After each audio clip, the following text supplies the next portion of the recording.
I mean, I think as end users, as James said at the beginning of the session, it is a sort of data analysis exercise at this stage, I think.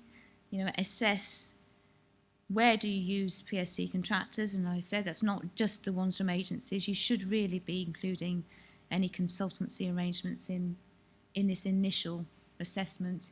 You can knock out the umbrella contractors, and it may be that you can knock out some of the consultants as well if they are generally providing a consultancy service or an outsourcing service which is managed by them.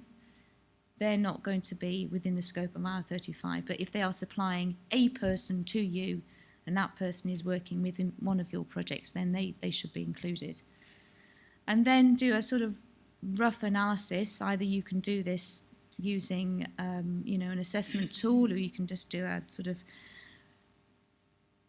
what does it feel like analysis of how many of them are likely to be inside.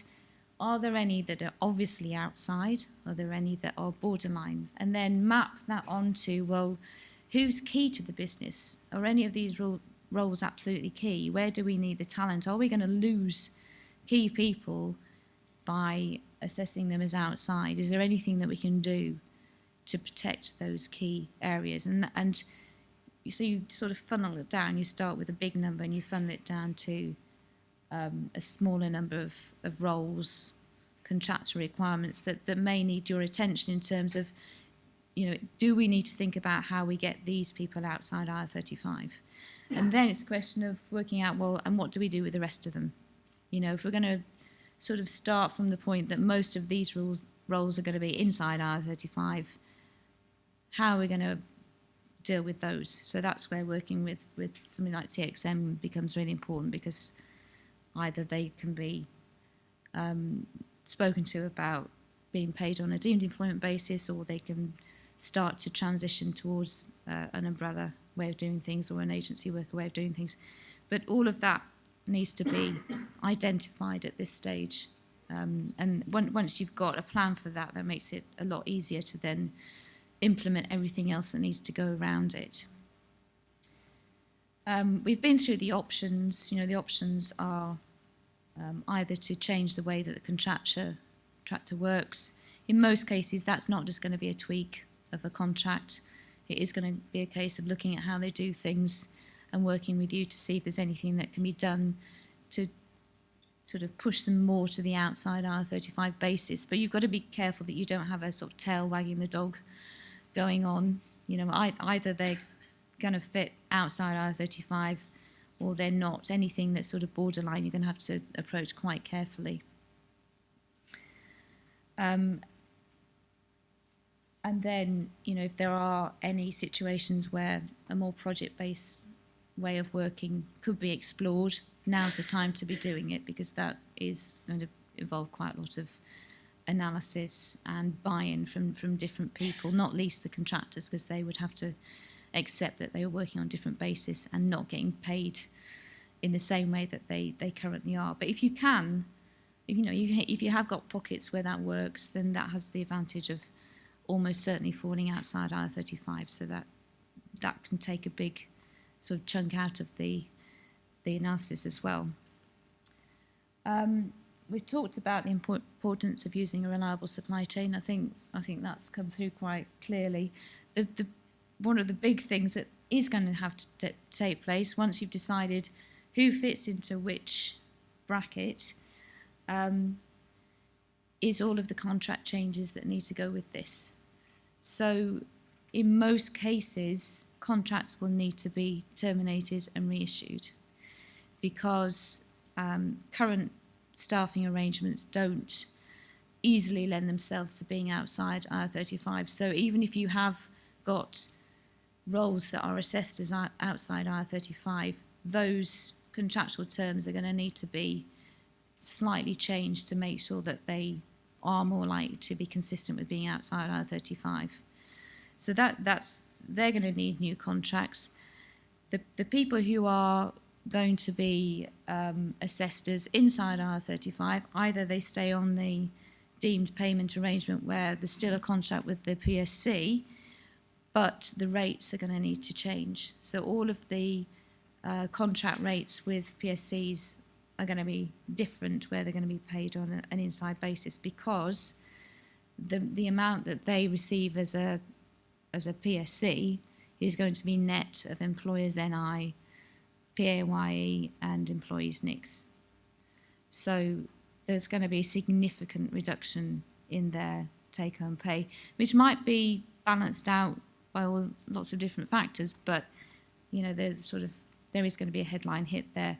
And contractually, we need to make sure that everybody's in a position not to be in breach of contract on the 6th of April 2020. And that does mean, as James says, if assignments are being issued now, you've got to be careful that nothing is straddling next April. Ideally, if you do have new contracts going out now, they need to be finishing or certainly under review, I'd say, at the beginning of next year. Because otherwise you're just going to have a massive backlog of contracts that need to be approved and signed. So the more you can do now to get that transition onto new contracts, new rates, the better, because you're going to have time to implement that. So that's, again, working very closely with TXM and any other agencies you are working with.